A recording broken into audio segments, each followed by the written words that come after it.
예. 그러면 지금부터 2011학년도 제1회 이화학술원 교수 포럼을 시작하겠습니다. 저는 사회를 맡은 이화학술원 사무국장 김미현입니다. 예, 처음에 먼저 사실은 외람되기도 하지만 오늘 강연을 맡아주실 박경서 이화학술원 석좌 교수님의 양력을 간단하게 소개해드리겠습니다. 박경 선생님께서는 서울대 물리대 사회학과를 졸업하셨고 독일 게팅겐 대학 사회학과에서 석 박사학위를 받으셨습니다. 인도 할리먼 명예 철학 박사, 영국 에딘버러 대학 명예 신학 박사이시기도 하십니다. 수상 내역으로는 네팔 정부 인권상, 버마 NCC 감사패, 그리고 인도, 파키스탄, 방글라데시, 스리랑카 인권상 및 공로패, 남태평양 타히티선 인권 공로패 등등을 받으셨습니다. 그리고 저서로는 인권대사가 체험한 한반도와 아시아, 지구촌 시대의 평화와 인권, 세계시민, 한국인의 자화상, 그리고 오늘 주로 강연을 해주실 WCC 창으로 본 70년대 한국 민주화 인식 등이 있습니다.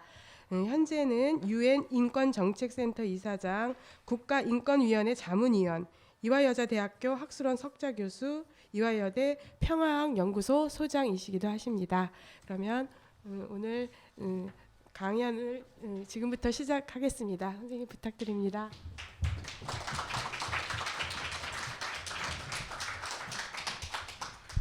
우리 여기 앉아 계신 진덕규 학술원 원장님께서 제1회니까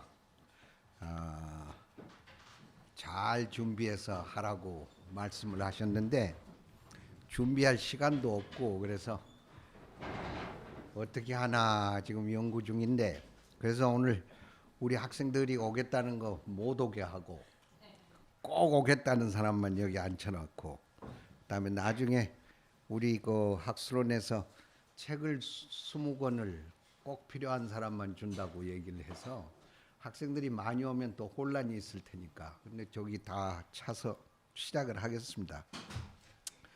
이 중언부언을 피하기 위해서 제가 쭉 앉아서 글을 쓴 것을 PPT에다가 했거든요. 제 전체 시간은 막시멈 해서 한 45분에서 50분에 딱 마칠 겁니다.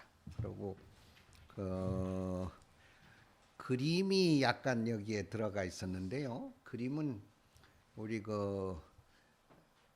저기 뒤에 앉아 있는 전혜진 씨하고 여기 우리 제 조교로 있는 김민정 우리 조교가 그림을 추려가지고 넣었기 때문에 내 선전이 아니다. 그것은 재밌게 하기 위해서 그림을 올렸다 하는 것입니다. 아마 재밌게 들어주시기를 바랍니다. 나의 책 WCC 창으로 본 70년대 한국 민주화 인식은 이화여자대학교의 연구비로 인해서 가능해졌습니다.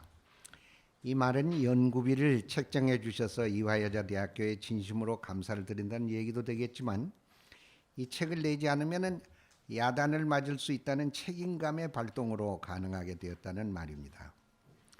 우선 대학원을 나온 우리 한송이 양이 아직 수업 때문에 여기 없는데 한송이 양이 자료를 모아왔고 오늘 또 어디 대학에서 강의를 하고 있는 이남희 박사가 분석을 했고 나는 전체 모양새를 그렸고 등장인물들을 약간 선정한 역할밖에 한 게 없습니다.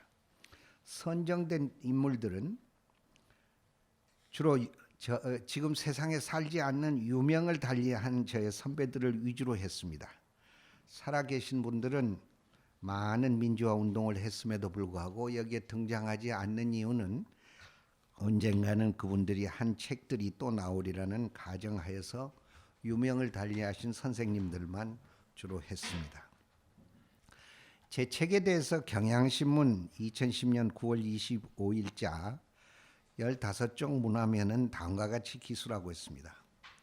보통의 젊은 세대는 민주화 운동이라고 하면은 흔히 1980년대 학생운동을 떠올리기 십상이다. 386 세대로 대표되는 80년대 운동권 인사들이 정계를 비롯해 사회 각계의 주류로 포진 활발하게 활동하고 있는 데다가 광주 민주화 운동을 기점으로 펼쳐진 80년대 민주화 운동에 워낙 굵직하고 드라마틱한 사건이 많기 때문이다. 그러나 70년대 민주화 운동 진영은 무너지지 않을 것 같은 박정희 군부 독재에 맞서 80년대 못지않은 지난한 투쟁을 벌여야 했다. 80년대 민주화 운동과는 양적 질적으로 차이를 보이지만 70년대 민주화 운동에 돌아가야 할 공이 적지 않은 것이다. 박경서 이화여자대학 석좌 교수는 이남희 박사와 함께 최근 펴낸 책에서 60년대 80년대 한국의 민주화 과정에 대한 많은 회고록과 저술이 있지만 70년대 사상적 흐름과 국내외 지식인들 사이의 소통에 관한 연구가 미진하다고 지적했다.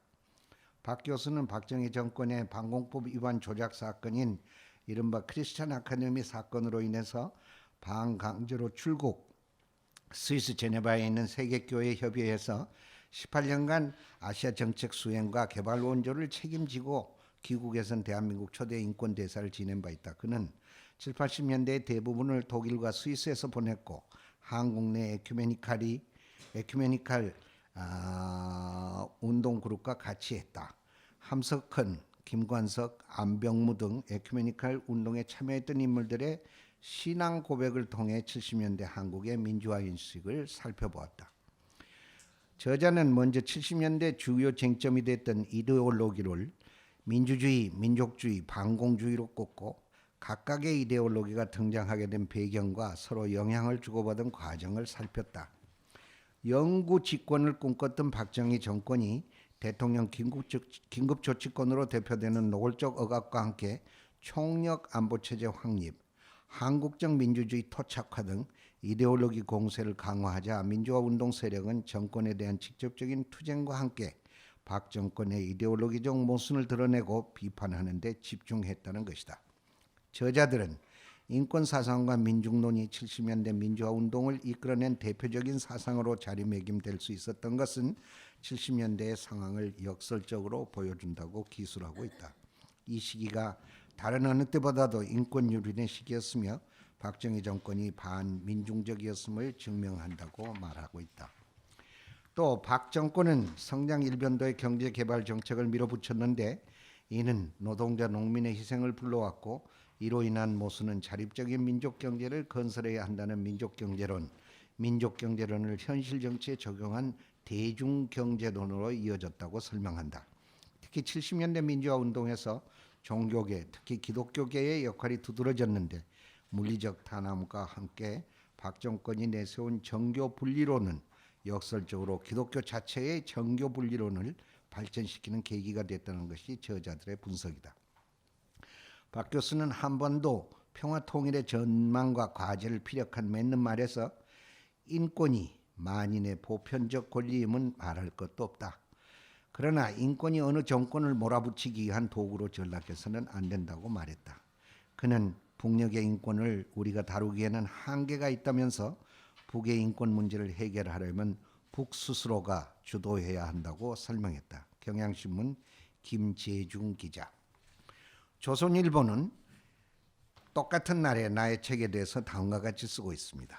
1970년대 유신체제 시절 진보적 개신교 지식인 그룹의 시각으로 한국 사회와 민주화 운동을 조명한 책이다. 책은 1970년대 민주화 운동 진영의 지성사를 지향한다.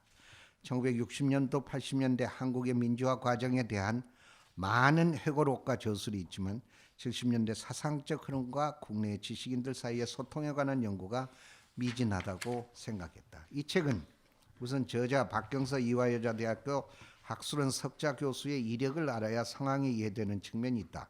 박 교수는 서울대 사회학과를 나와 독일 게팅겐 대학에서 박사학위를 받고 76년 6년간 서울대학교 교수를 지냈다. 그러나 강원용 목사가 이끄는 크리스천 아카데미 부원장을 지내면서 반공법 위반 조작 사건으로 고초를 치른 후 1982년 세계교회 협의회 아시아국장을 맡아 1982년부터 18년간 고국을 떠나 스위스 제네바에서 보냈다. 2001년 김대중 정권 시절 초대 인권대사로 임명돼 6년을 재직했다. 제네바 생활 동안 저자는 87년 6월 항쟁 당시 15만 달러를 한국 기독교 교회 협의회에 지원한 것을 비롯해 국내 개신교 지식인들과 계속 유대를 이어왔다. 저자는 이데올로기는 인간과 사회, 경제와 노동, 종교의 역할, 남북관계 및 통일론, 대외인식 등 모두 6개의 장으로 나눠 1970년대를 되돌아본다. 참고 문헌만 130여 종에 이르는 책에는 강원용, 김관석, 김재준, 박상정, 서광선, 안병무, 이삼열 등 개신교계 인사들의 저서뿐 아니라 김대중 전 대통령, 장준하, 강만길, 박연채 등의 다양한 저서와 NCC 코리아와 천주교 정의구현 전국 사재단의 문서 내용이 소개되고 있다. 이들 문헌을 통해 당대 지식인들이 박정희 정권과 이른바 한국적 민주주의를 어떻게 보고 있었는지, 민주주의에 대해 신학적으로는 어떤 판단을 내리고 있는지, 통일 문제에 관한 생각은 어떤 것인지를 살펴볼 수 있다. 조선일보 김한수 기자. 이걸 제가 읽은 이유는 나중에 저희들이 분석한 거하고 상당히 맞게 분석을 했어요. 이 두 기자들이. 그래서 나중에 너무 많기 때문에 이것을 생략하기 위해서 제가 읽었습니다. 이들 두 신문의 기술 내용처럼 이 책은 나의 그리고 나의 주변의 선배님들의 민주화 투쟁의 역사입니다. 이 선배님들은 한국의 민주화를 위해서 그렇게 많이 헌신하셨는데 어떤 사상적 기초, 즉 어떤 생각으로 이러한 어려운 일들을 추진하면서 그 많은 희생을 감수하셨나 하는 얘기들입니다. 많은 선배님들은 이제는 이 세상에 안 계시지만 거의 모든 분들이 내가 머물렀던 독일의 괴팅겐이라는 작은 대학촌을 방문하셔서 날이 새는 줄 모르고 얘기를 한 추억들을 나는 지금도 간직하고 있어서 이 책이 될 수 있었습니다.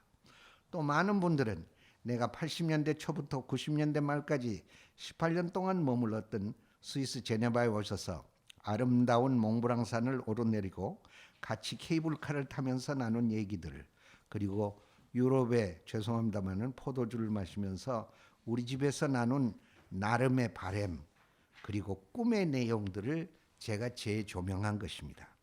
나는 이것들을 이분들의 신앙 고백이라고 말하고 있습니다. 신앙 고백이라는 것은 사회과학에서는 믿음의 실천을 뜻한다고 볼 수 있어서 그 믿음이 정신세계로 내면화 단계를 거쳐 실천적 행동으로 거듭난다고 저는 보았습니다. 그런 점에서 이 책은 사상자적 분석도 되겠지만 실천의 완성, 미완성의 평가서이기도 합니다. 나는 3년을 약속하고 떠난 제네바 생활이 18년이라는 긴 세월로 장기 연장되리라고는 지금도 꿈에도 생각한 적이 없습니다. 이미 총각 때 근 7년의 긴 세월을 독일에서 보낸 나는 다시 스위스에서 그렇게 오래 살 것이라 생각이나 계획을 세우질 않았습니다. 그래서 제네바의 생활은 사실상 나에게는 퍽 지루했습니다. 한편 지금 생각하면 그러나 보람된 18년이라고 저의 정리발사 아시아의 31개국의 원조를 책임지는 자리였으니 우리식으로 표현한다면 막강한 권력을 행사할 수 있는, 즉 제가 연간 3,500만 불의 무상의 원조를 책임져야 하는 자리였습니다. 그러나 나는 한 번도 나의 자리를 거만이나 목에 힘을 주는 원천으로 생각하지 않았습니다. 왜냐하면 제가 잘나서가 아니라 원조 대상들이 가난에 쪼들린 사람이거나 민주주의, 인권, 평화, 정의를 위해서 희생돼 버린 사람들이었으니 그 앞에서 거만을 떨다가는 나의 양심이 허락하지 않아서였습니다. 내 책에 등장하는 많은 분들이 내가 책임지고 있는 인권 자금에 직간접적으로 묶여가면서 어울리고 그리고 이 일을 기뻐하면서 한국 민주화를 위해서 노력한 하나님의 자녀들임을 이곳에서 밝혀야겠습니다. 그 다음부터는 제가 이제 쭉 생략을 해야 되겠어요. 다시 한번 그 조선일보나 경향신문에서 한 것들이 있어서 여기에서 24까지 해서 24를 조금 봐주십시오. 24번째. 이건 내가 또 이것은 해병대 장교 때 찍은 사진이 나왔습니다. 한번 비춰보세요. 그래서 조금 이런 해병대 내가 장교를 했기 때문에 상당히 조금 라디칼한 발언을 해도 40대 때는 내가 다 용서를 받았다는 것은 한국의 그런 다이나믹입니다. 24쪽 보시겠습니다. 24째 번째. 결국 이 책에서 나는 책임을 동반한 자유주의 사상을 바탕으로 하는 억압에 대한 거부를 하므로 그래도 잘 작동되면 우리의 욕구를 충족할 수 있다고 합의할 수 있는 자유민주주의를 선포하는 것이 목적이었습니다. 지금도 저는 자유민주주의를 믿고 있습니다. 좀 더 나아간다면 평등 사상이 자유와 정의를 동반했을 때 공동체 번영을 이끌 수 있다는, 다시 말하면 사회송원 전체가 그래도 동의할 수 있는 사회민주주의식의 모델 선포를 다시 일깨워 보려고 노력을 해서 이 책에서 제가 썼습니다. 이런 사회는 제가 도식으로 그려본다면은 양파형 모양의 사회로서 시민사회와 국가 권력이 매끄럽게 협력하면서 서로 긴장 관계를 지속한다. 그래서 영어로는 critical collaboration, 즉 비판적 협력 관계를 모형으로 그려보면서 책을 출판하게 되었음을 여러분께 알려드립니다. 이 책의 시작인 WCC는 65년의 역사를 가진 국제기구로서 개신교 정교회가 주축이 되어 있는 세계 130개국 370여 개 교단이 가입, 인구 6억의 회원을 가지고 있는 기독교의 초교파 운동체인 세계기구입니다. 로마의 캐톨릭 본부인 바티칸의 교황청과 많은 협력을 하고 있는 개신교의 본부라고 할 수 있습니다.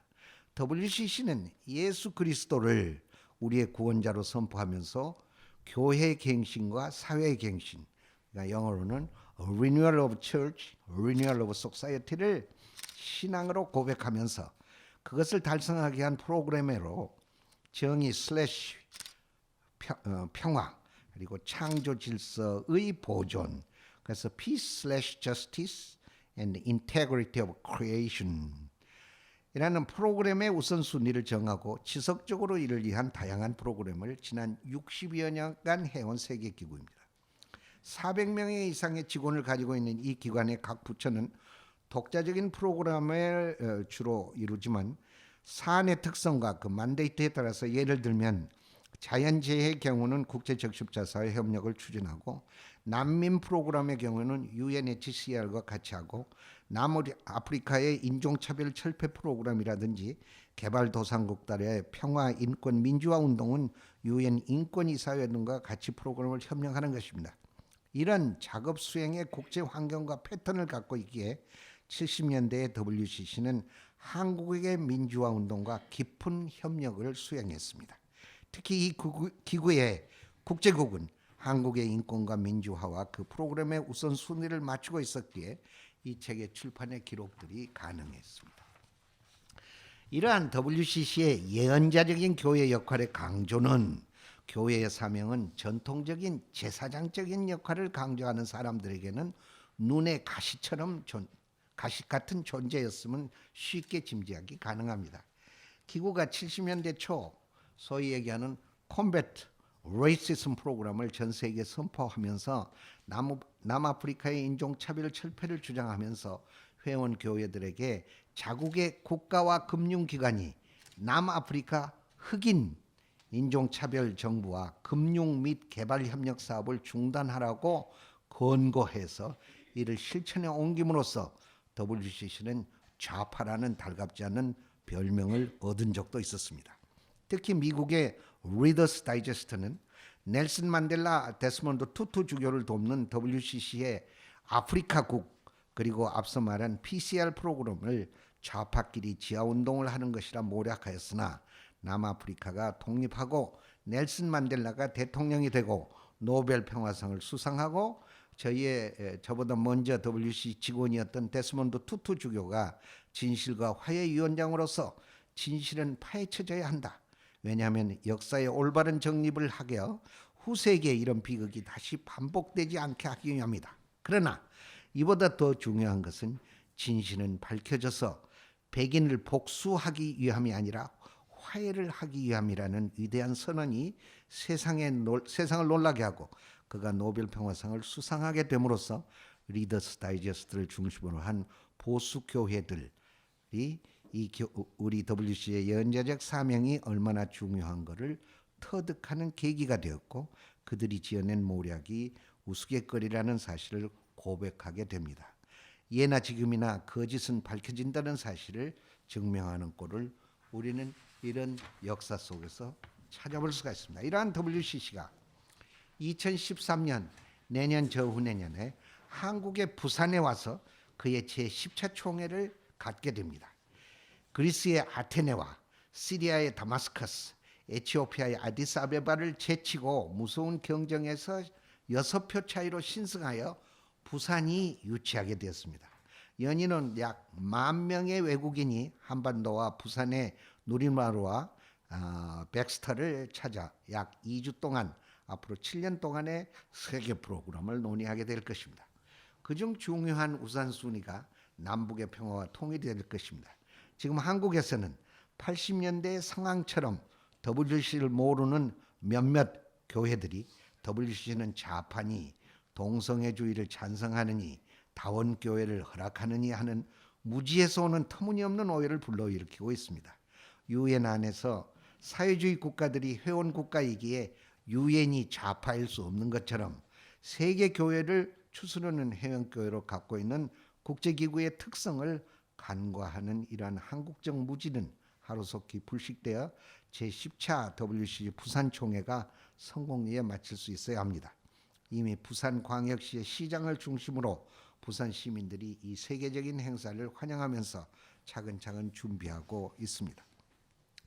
마지막으로 저는 제가 이 책을 이제 70년대에 인물을 중심으로 분석을 하면서 이 책이 나왔는데 우리 학생들 몇 사람이 와가지고 선생님 2011년을 WCC 창으로 한번 한반도를 조명해 주십시오 하는 부탁을 저에게 했어요. 그래서 제가 마지막 그래서 몇몇 이야기를 함으로써 제 묵상을 하는 걸로 끝내보려고 합니다. 2011년 밑에 언더라인 한 거요. WCC 창으로 본 한반도라고 해도 무방하겠습니다. 다음 얘기들은 제목은 한국이라는 국가의 선진국 도약을 위한 저의 고언입니다. 그래서 우리나라의 노블리제 오브리제라고 제목을 붙여봐도 좋겠습니다. 첫 번째 이야기를 우리 학생들에게 드려보겠습니다. 2000년 제55차 유엔 총회는 당시 남과 북이 합의한 5개 조항의 화해 협력을 위한 문서를 192개의 유엔 회원 국가들의 만장일치로 찬성하였습니다. 그 후에 7년 후 나 자신이 참석했던 2007년의 유엔 62차 총회에서는 다시 한번 남과 북이 합의한 8개 조항의 남과 북의 평화 번영과 협력을 다룬 문서를 다시 한번 192개국의 유엔 회원국이 만장일치로 통과시켰습니다. 이러한 국제적인 응답에 2000년부터 시작 11년이 지난 오늘의 남과 북의 관계는 다시 살얼음위를 아슬아슬하게 걸어다니는 것처럼 차고 위험한 대치 국면을 치닫고 있습니다. 왜 우리는 이것밖에 되지 못할까 하는 자조감을 금할 수가 없습니다. 이유야 여러 가지가 있겠습니다만 그중 두드러진 이유는 남과 북의 문제가 정권 차원에서 좌지우지되면서 지속적인 일관성이 결여된 채로 변화부침하고 있으며 여와 야가 협력하지 않고 있기 때문에 국제적으로 혼란을 초래하면서 세계를 어리둥절하게 하고 있다고 할 수 있습니다. 이러한 대치 국면을 치닫고 있는 바람지 못한 상황을 풀기 위해서 그래도 몇 가지 시사점을 주고 있는 나라가 독일의 경험들입니다. 우리가 잘 아는 대로 우리와 함께 독일은 제2차 세계대전이 끝나는 해에 전범 국가로서 동서독으로 분단되었습니다. 1970년 당시 서독 수상이며 73년 노벨 평화상 수상자였던 빌리 브란트 박사는 반대하는 영국과 프랑스를 우리 동서독의 화해와 협력은 공산진영 동굴화파와 민주진영인 서구화파의 협력과 화해를 이끌어내기 위함이라는 설득력 있는 이론으로서 동방정책이라고 불리는 독일어에서 오스트폴리틱으로서 동독과의 화해와 협력을 이끌어냈습니다. 마침내 그는 1970년 자신이 동독이 에어프루트에서 동독 수상인 빌리 스토프와 최초의 동서독 정상회담을 성공에 마쳤고 동년 8월에 서독의 카셀에서 제2차 동서독 정상회담에서 독일말로 그룬트페어트락이라는 양독 합의를 서명하고 75년 헬싱키에서 헬싱키 프로세스의 일환으로 동서독 불가침 조약을 35개국의 합의하에 서명하고 1990년 10월 3일 분단 45년 만에 통일을 이룬 게 독일의 근대사입니다. 독일 통일 과정에서 두드러진 교훈은 서독의 경우 통일 정책은 정권을 항상 초월해서 지속성 있게 다루어졌습니다. 그러고서 여당 야당이 공유했기 때문에 그것이 가능했습니다. 우리가 배워야 할 점들입니다. 우리의 경우는 정권이 바꾸면 과거의 모든 것은 무효가 됩니다. 다시 시작해야 됩니다. 그리고 어제의 여는 나 이제는 모른다 하고 어제의 야는 어제의 여가 했었던 모든 야가 했었던 모든 여가 했었던 것을 다시 시작한다고 법석들을 떨고 국력의 소문은 차치하고라도 이게 국제적인 망신과 신의는 스스로 져버리는 결과가 됩니다. 국가의 채통이 유엔을 비롯한 국제 무대에서 참 말이 아닙니다. 둘째 번 이야기는 인도주의의 원칙에 입각한 식량 원조입니다. 국제 적십자사 운동의 창시자인 제네바의 앙리 두낭은 제네바의 돈 많은 실업가였습니다. 잘 알려져 있는 주네바 컨벤션이라는 제네바 조약의 창시자지요. 그는 실업가로서 1855년 당시 이태리 북부 솔페르노 지역에서 이태리의 피몬 공화국과 오스트리아의 합스부르크가의 전투에서 부상병 치료가 돈을 더 버는 문제보다도 훨씬 더 중요하다고 느껴 프랑스와 오스트리아 부상병들을 치유한 후에 1862년에 쓴 일기책 솔페르노의 회상 수비니에 데 솔페르노라는 프랑스 책을 강대국의 대통령에게 보내서 전쟁은 어느 경우도 피해야 되지만 불가항력으로 일어난 경우에 부상병을 치유하는 의사와 간호사의 인권은 지켜져야 한다는 적십자사 정신을 창시하였습니다. 그 후 제네바 조약은 더욱 발전, 육상에서 해상에서 그리고 포로들의 인권까지 커버하게 됩니다. 이 정신은 유엔의 기저이념이 되었고 진정한 평화를 말하거나 어느 국가들이 분쟁 상황에서 평화 정착을 추진할 때의 가이드라인 역할을 합니다. 이 적십자 운동의 원칙들은 인도주의, 불편부당성, 중립성, 독립성, 자발적 봉사, 하나의 적십자사, 만인 공유성으로 그 고유한 가치를 만천하에서 인정받고 있습니다. 한 나라의 적십자사 운동은 정치적인 역학관계에서 자유스러워야 합니다. 적십자사가 독립성과 중립성을 유지하느냐 않느냐가 그 나라의 선진 척도를 가늠하는 이유도 여기에 있습니다. 북미와 서구 유럽의 선진국들은 적십자사 운동이 정치권이 하지 못하는 화해의 사도로서 칭송받는 반면 개발도상국들의 적십자사가 정치권의 하수인으로 전락하므로 많은 원망을 듣는 이유도 여기에 있습니다. 아무리 미운 정권이지만 이북이 굶어 죽어가는 북녘에는 식량이 지원되어야 합니다. 이것이 인도주의 법입니다. 선진국 도약에 진입하려고 애쓰고 있는 우리나라의 채통이 말이 아닙니다. 한국 적십자사는 무엇을 하고 있는지 묻고 싶습니다. 정권 차원에서는 북이 이해가 안 되는 일들을 하고 있어서 대치를 계속하고 있다손 치더라도 그곳에서 태어난 죄밖에 없는 우리와 같은 피를 나누고 같은 얼굴을 가진 동포가 굶어 죽고 있는데 한국 적십자사는 인도주의 원칙에 입각한 식량 원조에 앞장서야 되지 않을까 생각합니다. 언제부터 한국 적십자사는 정부 정책에 그렇게 충실하는가? 앙리 두낭의 그 숭고한 인간에는 남과 북 어느 적십자사에도 찾기가 힘들게 됐습니다. 북한 적십자사는 도저히 기도할 수 없었음 치더라도 남한은 약간 달라야 되지 않는가. 세 번째 이야기입니다. 나는 요즘 우리나라 통일부가 국방부 외교통상부의 일을 하고 있지 않나 느끼고 있습니다. 통일을 못하게 하는 부서, 즉 반통일부가 아닌가 생각합니다. 통독의 과정에서 우리의 통일부에 해당하는 것을 독일말로 미니스테리움 퓨어 인네레 베치용이라고 얘기합니다. 이 인느레 베지웅 미니스테리움은 전체 통일 과정에서 여당 속의 야당이었습니다.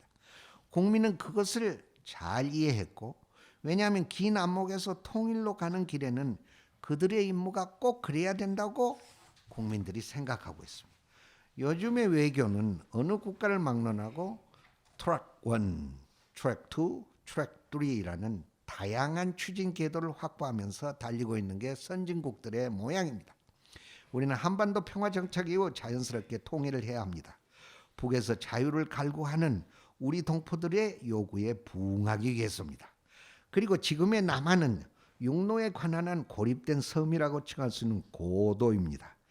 이를 극복 대륙으로 뻗어 국가의 국력을 배가해야 되는 게 통일을 잊어서는 안 됩니다. 국가의 안보를 튼튼히 해야 됩니다. 우리나라도 예외는 아니어야 합니다. 우리도 안보를 더욱 다져야 합니다. 그러나 정부 내에서 통일부만은 먼 안목으로 제2의 제3의 창구 역할을 해야 합니다. 인도주의의 실천이라든지 화해를 위한 구체적인 프로그램의 창조 및 집행, 인도주의의 식량 지원을 위한 남북 국민들의 신뢰 구축의 지속, 열악한 북한의 보건 건강권의 문제 등등이 프로그램화되어 통일부의 고유한 업무 중에 속해야 합니다. 먼 훗날 통일된 후에 북녘의 국민들이 역시 통일부의 업적에 감사할 수 있는 제2의 제3의 관계를 만들어야 하고 시민 차원의 교류 협력을 유도하는 것들을 해야 합니다. 독일의 양독성이 지금도 동서독 국민들, 특히 동독 국민에서 존경받는 이유를 우리는 타산지석으로 삼아야 합니다. 다시 독일로 넘어가서 작년에로 통일이 된 지 20년을 맞는 독일이 현재 통일 후에 자신들의 상황을 분석 얘기하는 논문들을 저에게 많이 보내오고 있습니다. 그런데 이 사람들의 공통 분모는 민간 차원의 신뢰 구축 프로그램이 아직도 자기들은 부족했기 때문에 아직도 통일 20년이 되었지만 일국가 두 민족으로 남아있다고 고백합니다. 내가 1967년 1월에 독일에 유학을 갔습니다. 이미 동서독은 65세 이상의 시민의 직계 가족이 상대방 국가에 거주할 때는 비자 없이 60일 이상을 체류한다든지 편지, 서신 교환, 텔레비전 프로그램의 시청이 가능하고 크리스마스에는 동서독 장벽보다 높은 빌딩에서 동서 베를린 시민들이 얘기하고 환호하며 선물을 교환하는 것을 목격한 바가 있습니다. 나는 당시에 우리의 남북의 대치를 생각하면서 이런 세상도 있구나 하는 기억이 납니다. 그런 동서독인데 통일 후 20년이 지난 오늘날 신뢰 구축 프로그램이 부족했다고 말하고 있습니다. 많은 평가 논문에서 두드러진 공통점이 있습니다. 그리고 이런 점들은 우리가 배워야 하기에 몇 가지를 나열해 보겠습니다. 통일 직후 서독 마르크와 동독 마르크를 1대1로 바꿔준 것은 참 잘못된 정책이었다. 동독 임금 노동자의 임금을 통일 다음 날부터 서독 임금의 80%를 지불한 게 인플레이션을 400% 오르게 했다고 고백하면서 후회합니다. 동독의 인프라스트럭처를 70% 사용 가능하다고 계산하면서 통일 비용에 반영했는데 동독의 인프라스트럭처의 17%밖에 못 쓰고 나머지는 쓰레기가 됐다고 고백합니다. 그래서 서독은 통일 비용이 막대하게 지출되었다고 말합니다. 그래서 동독을 길거리를 가다가 넘어진 어린애로 비유하면서 그들이 넘어져서 엉엉 울 때에 그들에게 시간이 오래 걸리더라도 스스로 일어나서 걸음마를 걷는 방법을 가르쳤어야 했는데 급한 나머지 우리 서독이 자만하면서 돈을 믿고 서독의 등에 우리 등에 동독이라는 우는 어린애를 잊고 20년간 그들 대신 등에 업고 뛰어왔음이 잘못이라고 얘기합니다. 우리가 여기서 배워야 하는 교훈은 지금이라도 우리는 북을 스스로 걷게 만들어야 합니다. 그래서 인도주의에 맞는 식량 지원을 멈추지 말고 지속적으로 공급해야 합니다. 남한에는 남아도는 쌀이 쌀창고에 쌓여 있고 많은 돈의 창고세도 내야 하는데 말입니다. 언젠가는 통일 후에 우리와 같이 살아야 되는 북녘의 동포가 키가 우리보다 작고 무게가 우리보다 못해서 부양하는데 지금보다 더욱더 많은 돈이 든다는 것을